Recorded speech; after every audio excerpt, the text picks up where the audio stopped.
جی یعنی کس کا سلام ہے؟ سلام پڑھو بھائی. نبی کے سامنے پڑھو. ایک بات سنو، بند کرو.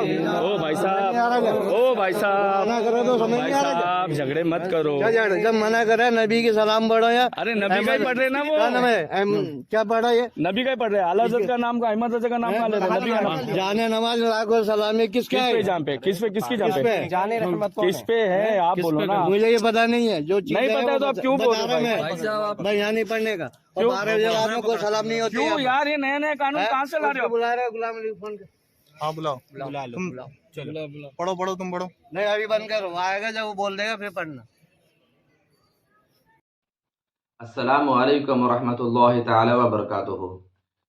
ہند الولی عطائے رسول حضور سرکار خواجہ غریب نواز رضی اللہ تعالی عنہ کا 811واں عرس مقدس بالکل آنے والا ہے، بالکل قریب ہے. اس موقع پر جہاں ایک طرف اجمیر معلیٰ کو سجایا جا رہا ہے تو دوسری طرف تمام ہندوستان کے کونے کونے سے، بیرون ہند سے زائرین اور عاشقان سرکار خواجہ غریب نواز کے شوق اور جذبے بڑھتے جا رہے ہیں کہ سرکار خواجہ غریب نواز کی بارگاہ میں خراج عقیدت پیش کرنے کے لیے اجمیر معلیٰ حاضر ہونا ہے. ایسے موقع پر اچانک اجمیر معلیٰ سے ایک ایسا اعلان جاری ہوتا ہے جو سارے ہندوستانیوں کے دلوں میں ایک آگ لگا دیتا ہے اور سبوں کو اچنبھے میں ڈال دیتا ہے. وہ اعلان کیا ہے؟ وہ اعلان سید زادگان جو اپنے آپ کو خواجہ غریب نواز رضی اللہ تعالی عنہ کے مزار پاک کے مجاور کہلانے والے ہیں، ان کی طرف سے جاری ہوا. اس اعلان میں یہ لکھا گیا ہے کہ اس سال عرس خواجہ غریب نواز کے موقع پر ہری پگڑی والے، سفید پگڑی والے اور اعلیٰ حضرت کو ماننے والے بریلوی عرس خواجہ غریب نواز میں بڑی مسجد ہو، شاہ جہانی مسجد ہو، وہاں ان کی کسی بھی طرح کی نہ کوئی تقریر ہوگی، نہ کوئی کتاب یا بکلیٹ یا پومپلیٹ وہ تقسیم کریں گے، کچھ بھی نہیں کر سکتے. اس پر مزید یہ کہ وہ عرس کے موقع پر جو قدیم سلام ہے یا نبی سلام علیکہ، اس کے علاوہ کوئی بھی سلام نہیں پڑھ سکتے. مصطفیٰ جان رحمت پہ لاکھوں سلام، یہ سلام ہرگز نہیں پڑھ سکتے. اس طرح کا ایک اعلان اجمیر معلیٰ کے جو خدام ہیں ان کی طرف سے جاری ہوا. آپ اس اعلان کو لیٹر پیڈ کی شکل میں یہاں بھی دیکھ سکتے ہیں. ہم آپ کے افادے کے لیے یہاں اس کو شامل کر رہے ہیں. آپ اس کو دیکھیے، اس میں صاف صاف انجمن کی طرف سے، وہاں کے خداموں کی طرف سے یہ لکھا گیا ہے کہ یہ لوگ یہاں پر حاضر نہیں ہو سکتے. یہاں ان کی نہ کوئی تقریر ہوگی، نہ یہاں پر یہ مصطفیٰ جان رحمت پہ لاکھوں سلام سلام پڑھ سکتے ہیں، کچھ بھی نہیں کر سکتے. اب میں آپ سے پوچھنا چاہوں گا کہ آخر معاملہ کیا ہے، ماجرا کیا ہے؟ اتنے سالوں سے سب کچھ صحیح چل رہا تھا. یہ خواجہ غریب نواز کا دربار تو تمام عاشقوں کے لیے عشق و محبت کا دربار ہے. سرکار خواجہ غریب نواز کے عشق سے لبریز ہو کر ہندوستان کے کونے کونے سے، دنیا کے کونے کونے سے لوگ ان کے دربار میں فیض حاصل کرنے کے لیے پہنچتے ہیں. اچانک یہ بریلویوں میں یا ہری پگڑی والے اور سفید پگڑی والوں میں یہ کون سی خرابی پیدا ہو گئی کہ ان کے اوپر پابندی لگائی جا رہی ہے؟ سفید پگڑی والے سے مراد یہاں پر سنی دعوت اسلامی ہے، STI، اور ہری پگڑی والے سے مراد یہاں پر دعوت اسلامی کے افراد ہیں. تو حضرات محترم، میں آپ کو اس بارے میں بتانا چاہوں گا کہ یہ ایک سوچی سمجھی پلاننگ ہے، ایک سازش ہے.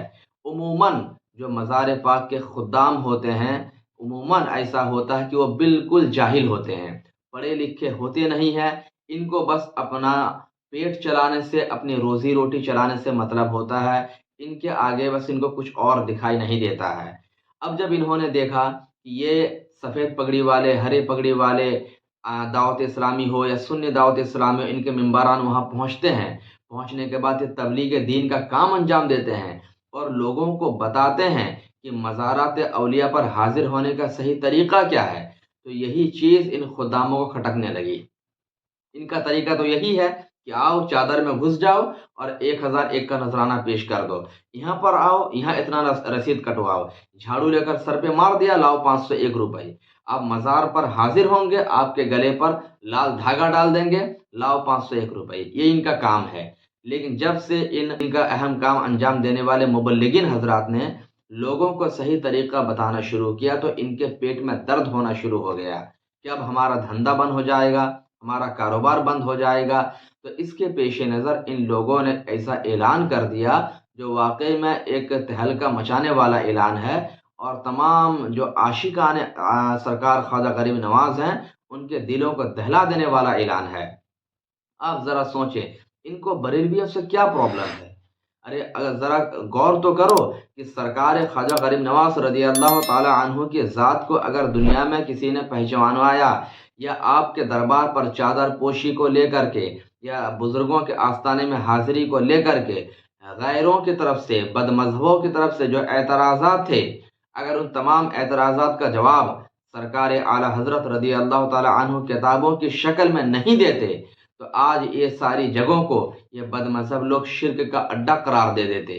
سرکار اعلیٰ حضرت کے ذات پر قربان جاؤ کہ آج تم جو وہاں سے روزی روٹی اپنی کما رہے ہو، اپنا پیٹ چلا رہے ہو، یہ فیضان ہے سرکار اعلیٰ حضرت کا، بریلی کے تاجدار کا فیضان ہے کہ ان کے صدقے سے آج تم لوگ چادر پوشی کروا رہے ہو اور اپنی روزی روٹی چلا رہے ہو۔ اور آج اسی بریلوی حضرات پر اور اعلیٰ حضرت رضی اللہ تعالیٰ عنہ پر کمنٹ کرنے چلے ہو۔ مصطفیٰ جان رحمت پہ لاکھوں سلام، اس سلام میں کون سی خرابی ہے؟ یا نبی السلام علیکہ پڑھنا ٹھیک ہے، پڑھیں، لیکن مصطفیٰ جان رحمت یہ میرے سرکار اعلیٰ حضرت نے کس کے شان میں لکھا ہے؟ اپنے بارے میں تو نہیں لکھا، اپنے گھر والوں کے بارے میں تو نہیں لکھا۔ ارے یہ تو سرکار اعلیٰ حضرت رضی اللہ تعالیٰ عنہ نے نبی پاک کے عشق و محبت میں ڈوب کر ایسا سلام لکھا جو آج ورلڈ فیمس سلاموں میں شمار کیا جاتا ہے۔ اس سلام کو تمہارے یہاں پڑھنے میں پرابلم ہے؟ یہ پرابلم کیوں ہے؟ یہ لے دے کر بات وہیں پر ہے کہ ان کو ڈر ہے، ان کو خدشہ ہے کہ کہیں ان کا کام بگڑنے نہ لگے۔ سرکار اعلیٰ حضرت رضی اللہ تعالیٰ عنہ نے مزارات اولیاء پر حاضری کا جو صحیح طریقہ بتایا ہے، اگر وہ لوگوں کو بتا دیا جائے، اور مبلغین حضرات بتاتے بھی ہیں، جس کی وجہ سے انہیں خدشہ ہوا کہ کہیں ہمارا دھندا پانی بند نہ ہو جائے، اسی کے پیش نظر ان لوگوں نے اس طرح کی پابندی لگائی ہے۔ تو پابندی لگاؤ تم، لیکن جو عاشقان سرکار خواجہ غریب نواز ہیں وہ سرکار خواجہ غریب نواز کے بارگاہ میں ضرور حاضر ہوں گے، ان کو حاضر ہونے سے کوئی روک نہیں سکتا ہے۔ تم ایک کو دباؤ گے تو 10 عشاق اٹھ کر کھڑے ہو جائیں گے اور اس دربار میں حاضر بھی ہوں گے، اور وہاں پر سرکار اعلیٰ حضرت کا لکھا ہوا مشہور زمانہ سلام مصطفیٰ جان رحمت پہ لاکھوں سلام گنگناتے بھی نظر آئیں گے۔ آج کی بات نہیں ہے، بلکہ یہ وہی اکبری مسجد ہے جہاں پر حضور اعلیٰ حضرت رضی اللہ تعالی عنہ عرس خواجہ غریب نواز کے موقع پر ہر سال حاضر ہوتے اور تقریر فرماتے۔ سرکار مفتی اعظم ہند بھی اکبری مسجد میں حاضر ہوتے، تقریر فرماتے۔ سرکار میرے پیر و مرشد حضور تاج الشریعہ علیہ رحمہ بھی عرس کے موقع پر اسی اکبری مسجد میں حاضر ہو کر خطاب فرمایا کرتے، واعظ و نصیحت فرمایا کرتے۔ آج پتہ نہیں کیا ان کو ہو گیا ہے کہ یہ اس طرح کی بیہودہ باتیں کر رہے ہیں اور اس طرح کی پابندیاں عائد کر رہے ہیں۔ یہ ہونا ایک غیروں کی طرف سے سازش ہے۔ اگر تمہیں پابندی لگانی ہی تھی تو پابندی تو تمہیں یہ لگانا چاہیے تھا کہ عرس خواجہ غریب نواز کے موقع پر کوئی دیوبندی نہ آئے، کوئی وہابی نہ آئے، کوئی نیچری، قادیانی، کوئی غیر مقلد نہ آئے۔ ارے عرس تو سنیوں کا عرس ہوتا ہے اور تم نے سنیوں پر ہی پابندی لگا دی۔ یہ کیا پابندی ہے؟ یہ بات تو سمجھ سے بالکل باہر ہے۔ اللہ کے واسطے ہوش کے ناخن لو، ہوش کے ناخن لو۔ بزرگوں کے تصرفات کے ساتھ کھلواڑ مت کرو، بزرگوں کے مزارات پر حاضر ہونے سے کسی کو نہ روکو۔ اللہ کی ذات ایسی قادر مطلق ہے، ہر ایک کو دیکھ رہی ہے کہ کون بندہ کس نیت کو لے کر کیا کام کرنے جا رہا ہے۔ اس لیے کوئی اس طرح قدم نہ اٹھائیں کہ جس کی وجہ سے آپ کو دنیا اور آخرت میں ذلیل و رسوا ہونا پڑے۔ گزارش یہ ہے کہ تمام حضرات عقیدت اور محبت کے ساتھ سرکار خواجہ غریب نواز کے عرس مقدس میں حاضر ہوں اور بڑے ہی والہانہ انداز میں سرکار اعلیٰ حضرت کا لکھا ہوا مشہور زمانہ سلام بھی پڑھیں اور ان کی بارگاہ میں خراج عقیدت پیش کریں۔ اللہ رب العزت کے بارگاہ میں دعا ہے کہ اللہ رب العزت ہم سبوں کو دین پر استقامت عطا فرمائے، ظالموں کے ظلم کا جواب دینے اور اللہ کے دین کے مطابق صحیح طریقے سے زندگی گزارنے کی توفیق بھی عطا فرمائے۔ اگر بولنے میں کسی قسم کی غلطی ہم سے ہو گئی ہو تو آپ حضرات ہماری اصلاح بھی فرمائیں۔ السلام علیکم ورحمۃ اللہ تعالی وبرکاتہ۔